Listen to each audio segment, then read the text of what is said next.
100 वेळा तेच म्हणतो, लक्ष्मीकांत बेर्डे, लक्ष्मीकांत बेर्डे, लक्ष्मीकांत बेर्डे. जा तुझ्या पीठ मागे. नाही तुम्हाला मी सविस्तर सांगतो काय घडलं ते. हा बंडू मादळ मोहीकर कवी पंजाबला चालला होता संमेलनाला आत्ता. आणि काव्य म्हणजे आपलं काव्य तर तुम्हाला माहिती आहे, 142 काव्य संमेलन हँडल केली एकट्या पाठ्याने.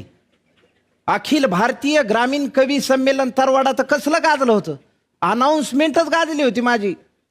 कसली अनाऊन्समेंट, हे बघा कवी मंडळींनी केळीच्या खांबाला टेकून बसू नका, लाईट जातेत, कार्यक्रमाचा इंधा इचका होईन. ज्या कवींचे जेवण राहिले त्यांनी चटाचटा जेवून घ्या, त्या पोळ्या लाटणाऱ्या बायकांना घरी जायचंय. आणि साहित्यिक मंडळींनी आपले वाद तिकडं ढेकळात मिटवू नये, त्यांच्यासाठी व्यासपीठ आहे हे. आणि मी कवी पण तसाच हो, जबरदस्त ताकदीचा. काही मासले देतो तुम्हाला माझ्या कवितेचे. माझ्या पहिल्या कवितेचं नाव आहे दुसरी कविता.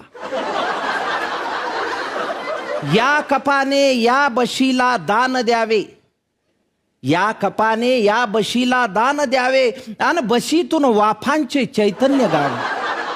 अशी कोणती पुण्य येती फळाला, अशी कोणती पुण्य येती फळाला, की चहाचे भाव पार उतरून जावे. या कपाने या बशीला दान द्यावे. चहाची टपरी काळीज माझे, चहाची टपरी काळीज माझे, सिगारेट झुरका टॉनिक माझे. चहाची टपरी काळीज माझे, सिगारेट झुरका टॉनिक माझे. मी पुन्हा नापास होता, हे परीक्षे तू मला बाहुपाशात घ्यावे. या कपाने या बशीला दान द्यावे. कॉलेजात असताना केलेली कविता. अरे 101 कविता आहेत माझ्या. एकदा तर मी टिश्यूवर कविता केली होती. टिश्यू पेपर असतो ना आपला. सगळे जण मला घेऊन कुठं कुठं पुसतात,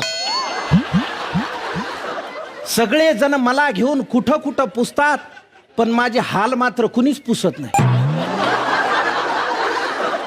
सगळे साले मला रडणारे भेटतात, पण हसताना मला कुणी जवळ घेत नाही. कंटाळा आलाय मला या खरकट्या तोंडांचा, कंटाळा आलाय मला या खरकट्या तोंडांचा. पण समजू नका मी थकलो आहे, पण समजू नका मी थकलो आहे. लागेल मलाही कधीतरी लिपस्टिक, या एकाच आशेवर टिकलो आहे, या एकाच.